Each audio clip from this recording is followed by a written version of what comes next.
الستوريز اللي جايه دي يا ولاد مهمه. اما بالنسبه انا ليه بعمل ستوريز من العربيه، احنا النهارده اجازه والجو تلج، وشريف وفارس قاعدين بيتفرجوا على ماتش اهلي متسجل متعاد. مش عارفه ليه ممكن حد يتفرج على ماتش تاني. بس وانا عايزه اصور، فقلت لهم هش هش، قالوا لي مين هش هش، رموني بره في التلج. فانا قاعده في العربيه اعمل لكم ستوريز. المهم، الناس كلها بيجيلها درع اليوتيوب، انا جالي دبدوب اليوتيوب ده حقيقي. لما رحت اليوتيوب ستوديو في وقت ما كنت في دبي بحضر ال1 بليون سامت، فادوني ده، قالوا لي انت لسه ما عندكيش فولورز كتير عشان تاخدي الدرع، فايه خدي الدبدوب العبي معاه لحد ما يبقى عندك عدد كافي من الفولورز، فنبعت لك الدرع. وانا قررت ان انا في اليوتيوب زي ما اليوتيوبرز بيطلعوا حاطين الدرع وراهم، انا هعلق الدبدوب ده ورايا زي ابن منى كده في فيلم الليمبي، انت ابن منى كده يعني. فهناخد الدبدوب ده رهينه في حمله من اجل انقاذ الدبدوب. تروحوا على اليوتيوب دلوقتي تعملوا لي سبسكرايب.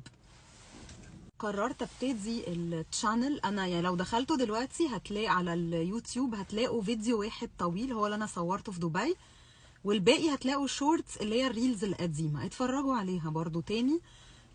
هتلاقوا حاجات قديمه قوي من اول ما ابتديت بقى من سنه ونص. لكن انا قررت ان انا فيديوهات اليوتيوب اول سلسله هبتدي بيها هي اكتر حاجه انتوا كنتوا بتطلبوها مني، اللي هي ازاي انا هاجرت كندا، ليه اخترت كندا مش امريكا، وازاي هاجرت عن طريق برنامج الاكسبريس انتري، واسئله كتير قوي. ومش معنى ان انا قلت لكم ان انا هعمل ده من سنه ولسه ما عملتوش اني مش اعمله اهو.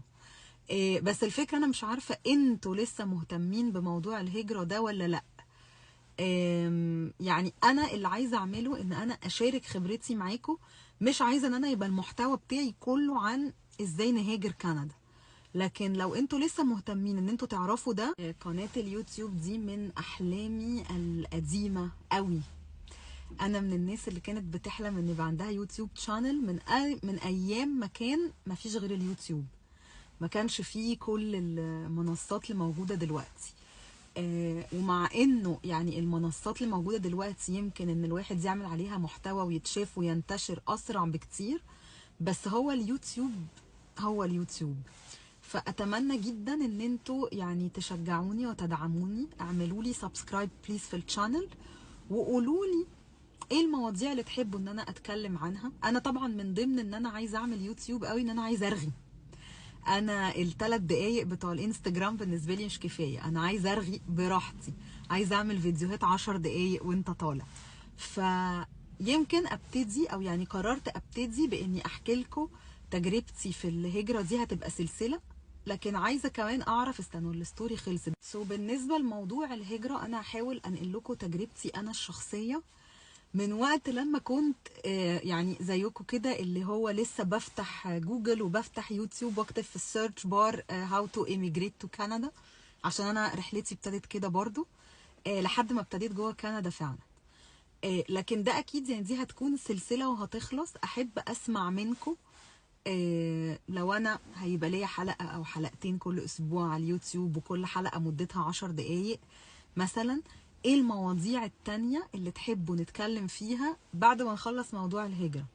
يعني انا متخيلة بعد ما نخلص موضوع الهجرة هبقى عايزة شوية كمان اتكلم عن حياتنا هنا في كندا. طب احنا جينا بقى خلاص نعمل ايه؟ نأجر اول بيت ازاي، نلاقي اول شغل ازاي، نشتري اول عربية ازاي، نبني الكريدت سكور بتاعنا ازاي. كل دي مواضيع مهمة.